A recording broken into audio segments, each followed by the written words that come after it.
Welcome to ji cover. देखिए, जितने भी लोग ग्राम विकास अधिकारी का एग्ज़ाम देने जा रहे हैं वो मेरी एक बात सुन लें।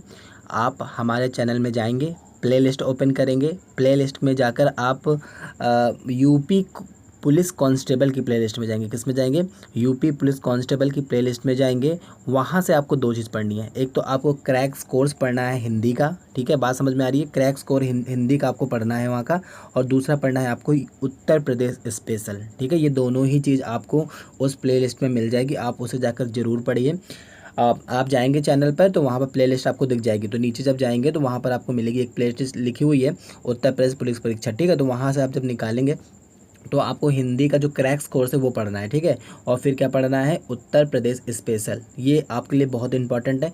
दूसरी बात समझ लीजिए कि बहुत ज़्यादा हिंदी के टफ क्वेश्चन नहीं पूछे जाएंगे, ठीक है। आप यूपी पुलिस में भी आपने देखा कि बहुत ज़्यादा टफ नहीं पूछे गए, और आपका ग्राम विकास अधिकारी में भी बहुत टफ क्वेश्चन नहीं पूछा जाएगा, ठीक है।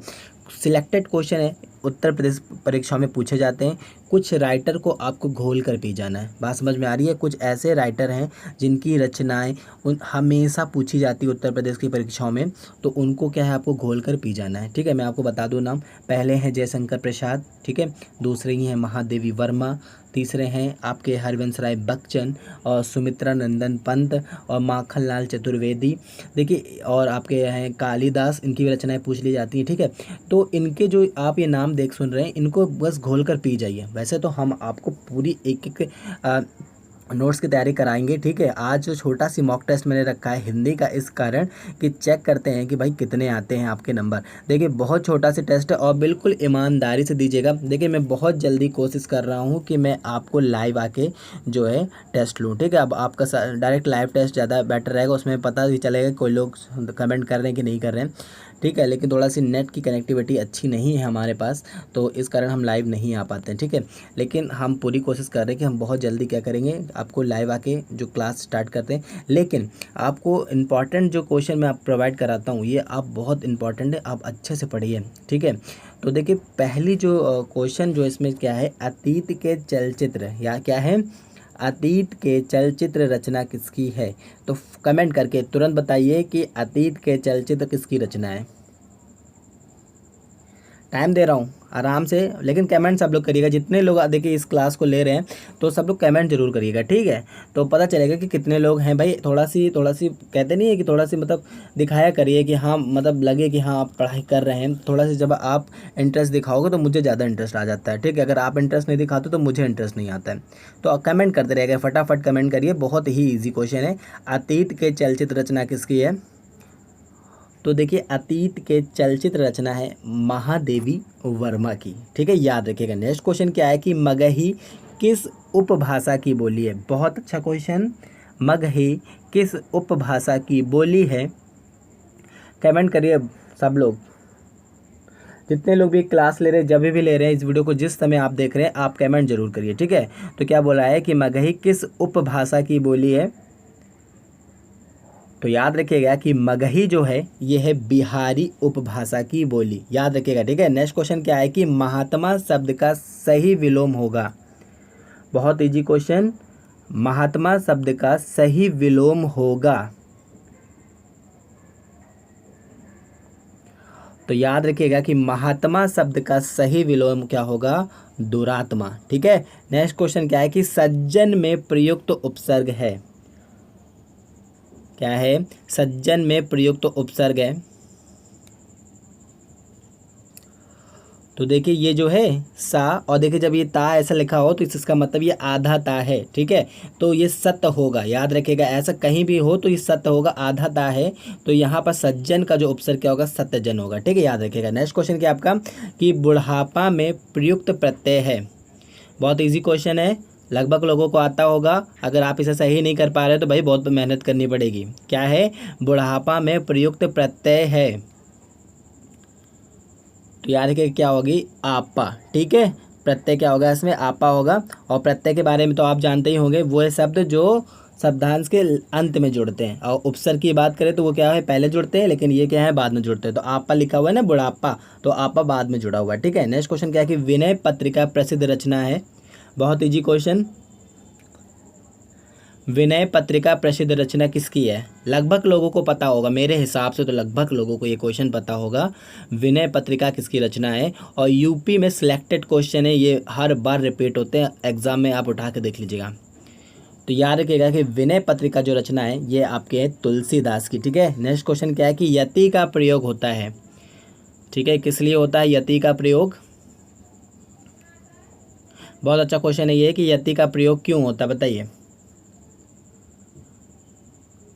तो याद रखिएगा यति का जो प्रयोग होता है ये होता है विराम के लिए। ठीक है, नेक्स्ट क्वेश्चन क्या है कि निम्नलिखित में स्त्रीलिंग शब्द है। काफी अच्छा क्वेश्चन, निम्नलिखित में स्त्रीलिंग शब्द है। इसका आंसर मैं नहीं बता रहा, इसका आंसर मुझे कमेंट करके बताइए। ठीक है, बिल्कुल करेक्ट आंसर बताइएगा। इसका क्या आंसर होगा कि निम्नलिखित में स्त्रीलिंग शब्द क्या है? बुढ़ापा, पनघट, प्रथमा या पहाड़। तो आप इसका कमेंट करके मुझे बताइए। ठीक है, चलिए नेक्स्ट क्वेश्चन देख लेते हैं। नेक्स्ट क्वेश्चन क्या है कि निम्नलिखित में जातिवाचक संज्ञा का उदाहरण है। बहुत अच्छा क्वेश्चन है कि निम्नलिखित में जातिवाचक संज्ञा का उदाहरण है।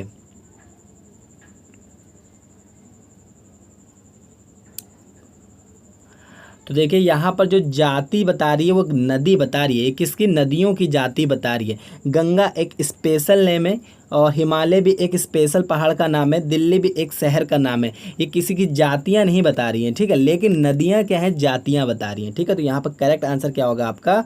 जाति। ठीक है, यानी क्या? नदी होगा आपका यहाँ पर करेक्ट आंसर। ठीक है, नेक्स्ट क्वेश्चन क्या है कि अष्टछाप के कवियों में कीर्तनकार कवि हैं। ये कल मैंने जो वीडियो अपलोड करी थी उसमें था ये क्वेश्चन।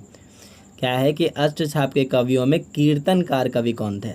बहुत इजी क्वेश्चन, बहुत बार पूछा गया उत्तर प्रदेश की परीक्षाओं में। तो याद रखिएगा ये थे सूरदास। ठीक है, नेक्स्ट क्वेश्चन क्या आपका?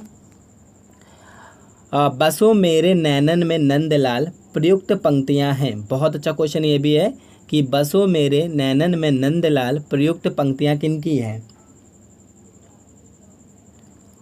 बताइए। बसो मेरे नैनन में नंदलाल प्रयुक्त पंक्तियां हैं मीरा बाई की। ठीक है, नेक्स्ट क्वेश्चन क्या है कि भरत मुनि के रस सूत्र में किसका उल्लेख नहीं पाया जाता? बहुत अच्छा क्वेश्चन है, बहुत बार पूछा गया। भरत मुनि के रस सूत्र में किसका उल्लेख जो है नहीं पाया जाता? तो याद रखिएगा कि शांत रस का जो है उल्लेख नहीं पाया जाता। ठीक है, नेक्स्ट क्वेश्चन क्या है कि दादी चारपाई पर बैठी हैं में प्रयुक्त कारक है। बहुत अच्छा क्वेश्चन, दादी चारपाई पर बैठी हैं में प्रयुक्त कारक कौन सा है?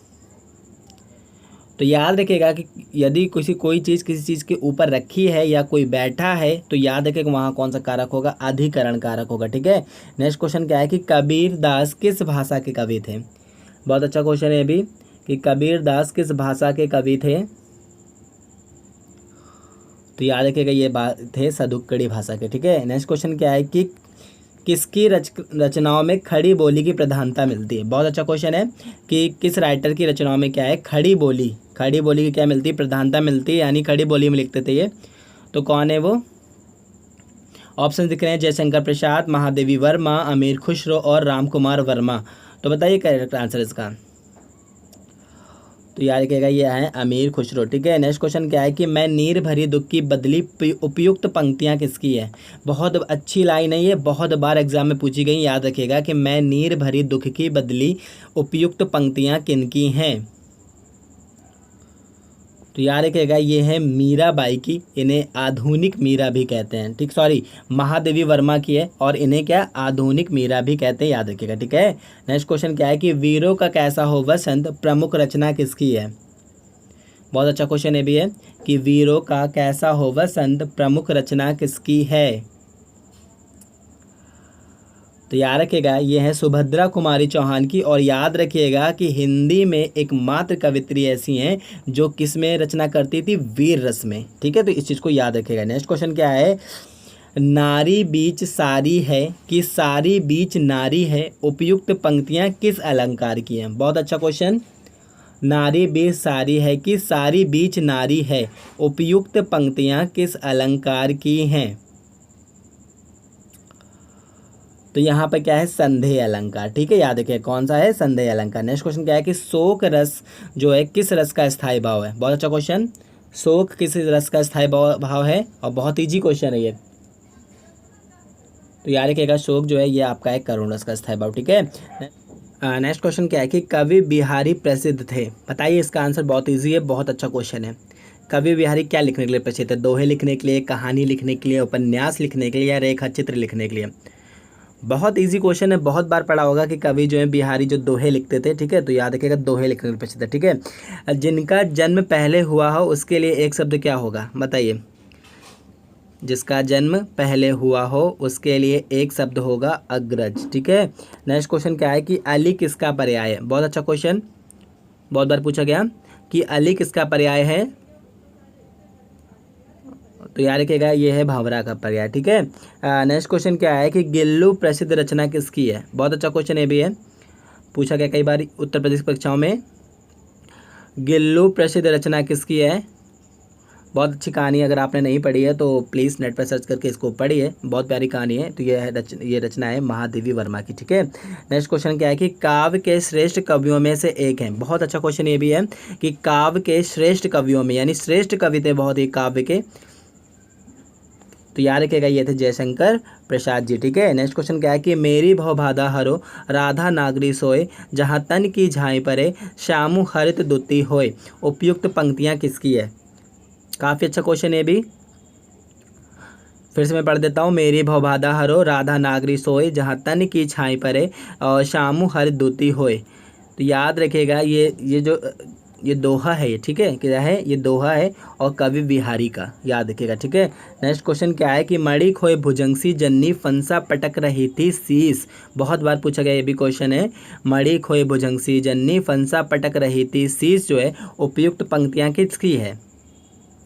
तो सिंपल सी बात है, यहाँ शोक प्रकट हो रहा है तो ये कौन सा है? करुण रस होगा। ठीक है। नेक्स्ट क्वेश्चन क्या है कि रूढ़ शब्द होते हैं। बहुत अच्छा क्वेश्चन। रूढ़ शब्द होते हैं तो याद रखिएगा जिनका कोई सार्थक खंड ना हो उसमें हम लोग क्या बोलते हैं? उन्हें रूढ़ शब्द कहते हैं। जैसे कि आप हिमालय पढ़ेंगे तो हिमालय क्या एक यौगिक शब्द है, उसमें दो हिम प्लस आले जुड़ा हुआ है। ठीक है। लेकिन रूढ़ शब्द ऐसे होते हैं जिनको हम तोड़े तो कोई उनका सार्थक खंड ना बने। ठीक है, तो हम इन्हें कह सकते हैं क्या? रूढ़ शब्द। ठीक है, तो इनका कोई सार्थक खंड नहीं होता। नेक्स्ट क्या है कि पुष्प की अभिलाषा प्रमुख रचना किसकी है? बहुत अच्छा क्वेश्चन है। पुष्प की अभिलाषा किसकी रचना है? तो याद रखिएगा ये देखिए इस तरह से भी क्वेश्चन पूछे जाते हैं, छोटे छोटे नाम, प्रेम घन, प्रसाद, चतुर्वेदी या वर्मा, ऐसे भी पूछ लिए जाते हैं क्वेश्चन। तो आपको सबके नाम अच्छे से पता होना चाहिए। ठीक है। तो पुष्प की अभिलाषा है चतुर्वेदी, यानी माखन लाल चतुर्वेदी की। ठीक है। नेक्स्ट क्वेश्चन क्या आपका कि कृष्ण लीलाओं का सजीव चित्रण दर्शाया है। काफ़ी अच्छा क्वेश्चन है कि कृष्ण लीलाओं का जो सजीव चित्रण किसने दर्शाया है? देखिए क्या है, कृष्ण लीलाओं का जो सजीव चित्रण है ये सूरदास ने जो मतलब बताया है। इसी कारण बहुत से जो वैज्ञानिक हैं या जो बहुत अच्छे राइटर हैं वो इनको जन्म से अंधा नहीं मानते, क्योंकि इन्होंने जैसे कलर को बताया है, कैसे फूलों के कलर को, कृष्ण जी के मतलब गहनों के कलर को, कपड़ों के कलर को इन्होंने जिस तरह से बताया है ना, इतना बिना देखे तो कोई बता ही नहीं सकता। इस कारण इन्हें क्या कहते हैं? जन्म से अंधा नहीं माना जाता। ठीक है, तो ये अच्छा क्वेश्चन याद रखिएगा। कई बार पूछा जाता है कि क्या सूर्यदास को जन्म से अंधा माना जाता? तो नहीं माना जाता। नेक्स्ट और लास्ट क्वेश्चन इसका है कि ठेले पर हिमालय प्रमुख रचना किसकी है? बहुत बार पूछा गया क्वेश्चन, बहुत अच्छा। क्या है? ठेले पर हिमालय प्रमुख रचना किसकी है? तो याद रखिएगा ये रचना है धर्मवीर भारती की। तो ये था बहुत अच्छा छोटा सी हिंदी का मॉक टेस्ट। हम आपको एग्ज़ाम तक बहुत अच्छे मॉक टेस्ट, बहुत अच्छी जो है वीडियो प्रोवाइड कराएंगे। लेकिन अगर आपको वीडियो अच्छी लगे तो प्लीज़ कमेंट तो कर दिया करो कि हाँ अच्छी है, और शेयर कर दिया करो। ठीक है भाई लोग, हम आपकी पूरी मदद करेंगे, पूरे मतलब शुरू से लेकर लास्ट तक हम एग्ज़ाम तक आपकी तैयारी कराएंगे। आई होप आपको ये वीडियो पसंद आएगी। अगर आए तो please like and share. Thank you.